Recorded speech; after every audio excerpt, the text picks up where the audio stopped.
Southern comfort, ear candy. I absolutely hated when my job sent me to Jackson for work. Going to Jackson, Mississippi felt like I was actually going back in time.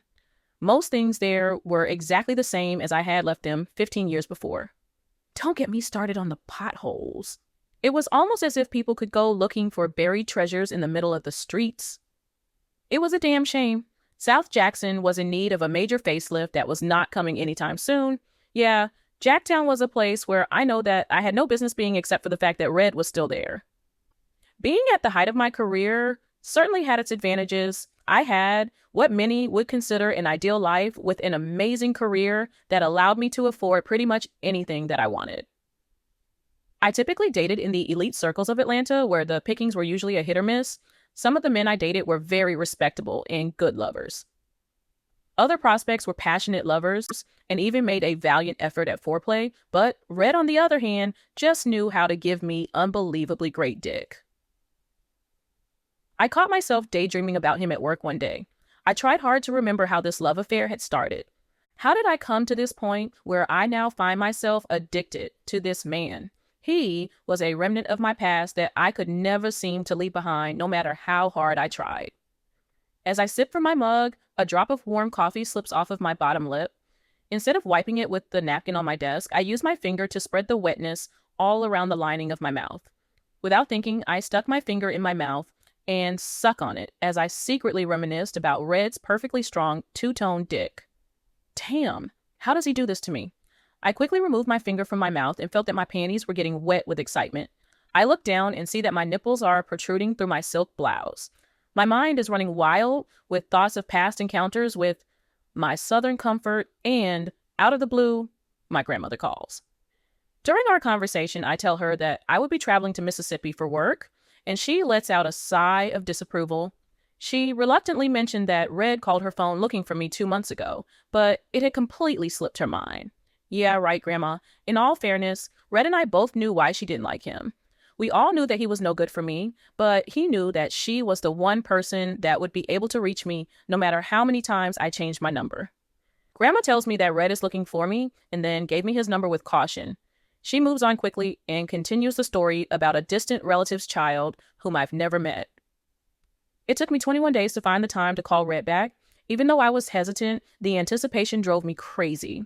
I told myself that I did not care and that I just needed to call to make sure that there wasn't an emergency of any kind. Yes, I lied, but it made me feel better about my strong desire to reach out to him. I have to admit that there was a big part of me that felt I had outgrown my Southern roots.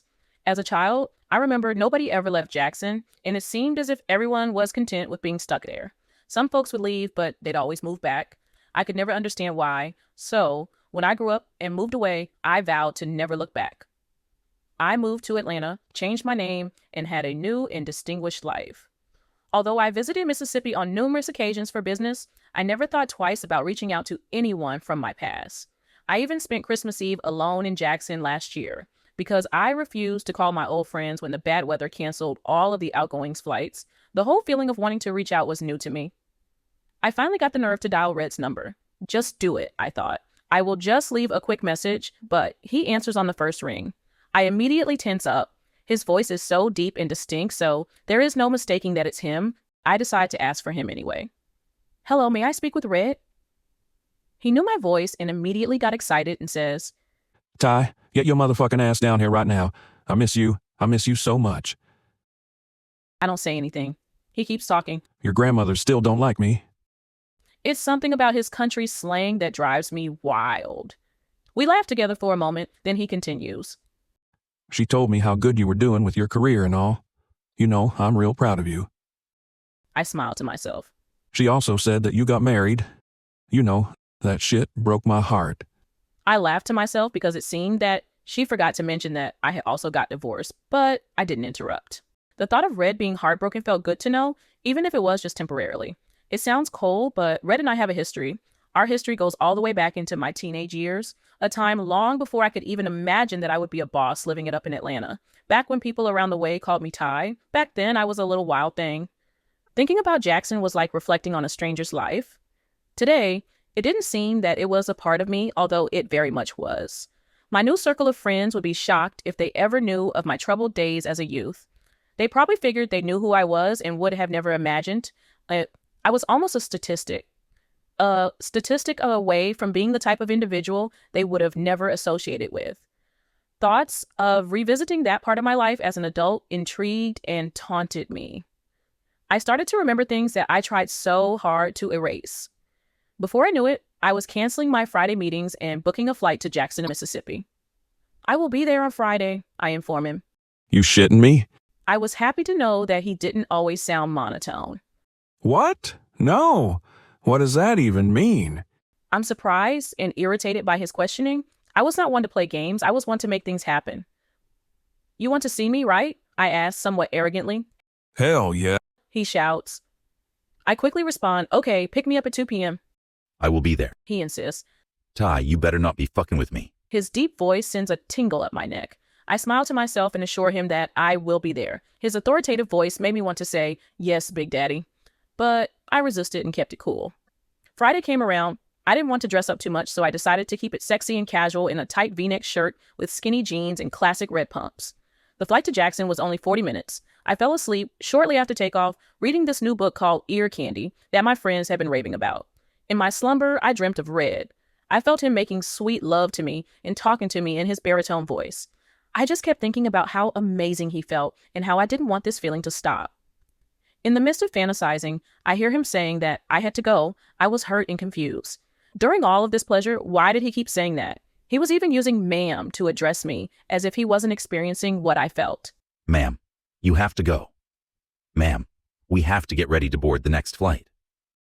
I realized the voice was actually the flight attendant who was tapping me on my arm to let me know I had to get off the plane. I was startled and slightly embarrassed, as if she could read my thoughts. I jumped up, grabbed my book and my bags, then quickly stormed off the plane, accidentally bumping the pilot as I exited. In the airport, I make a stop at the restroom to freshen up. I look in the mirror and give myself a pep talk. You can do this. Just relax, have fun, and don't be too critical, I reply back to myself. Yes, I've got this and I won't be. I smirk at the mirrored conversation and strut out. As I walk through the concourse, I see the doors for passenger pickup and head in that direction as I brace myself for the rendezvous with an old friend. Before I get to the exit, I hear a deep voice yell out, Ty! Wow, though no one except Red has called me that since, I was 15 years old, the name stops me right in my tracks. I can't hold back my smile and slowly turn around. Shit, I am in trouble now. There stood Red, looking better than I had remembered.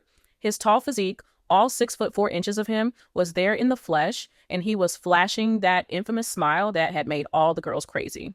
I sized him up from head to toe as he stood there like a proud little boy that had just caught his first fish.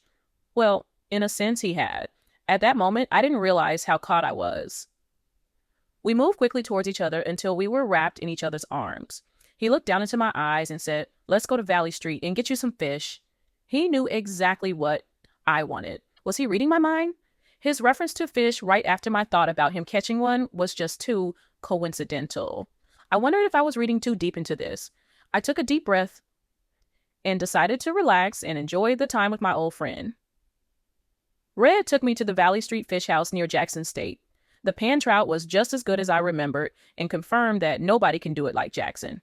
It made me appreciate that not much changed here. It's Mississippi, and it was kind of feeling like home.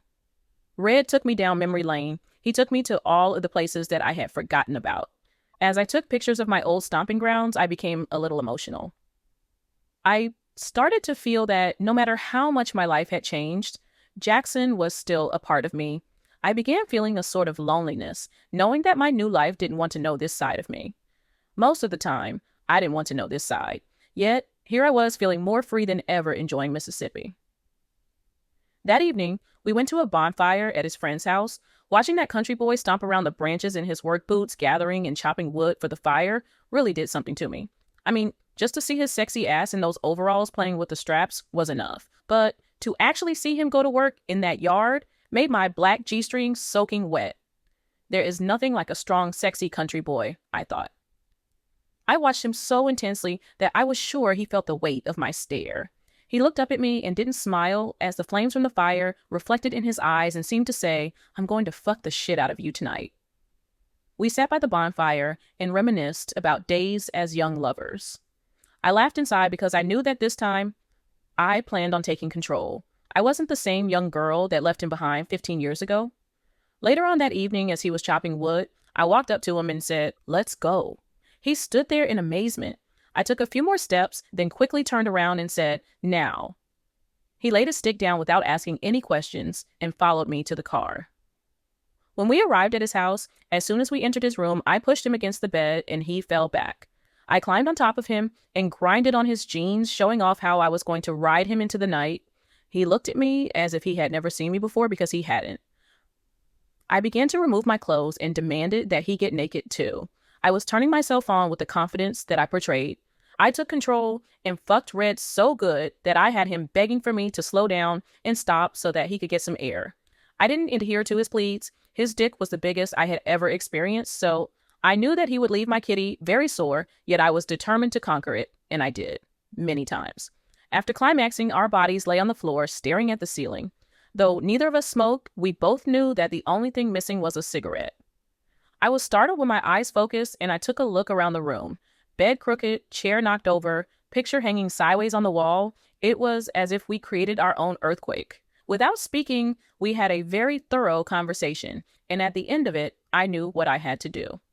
21 days after returning home from Jackson, I was standing in the HR office filling out a request for a transfer from my job in Atlanta. What can I say? I realized that I can use a slower pace in life, and besides, in case you didn't know, there's no place like home.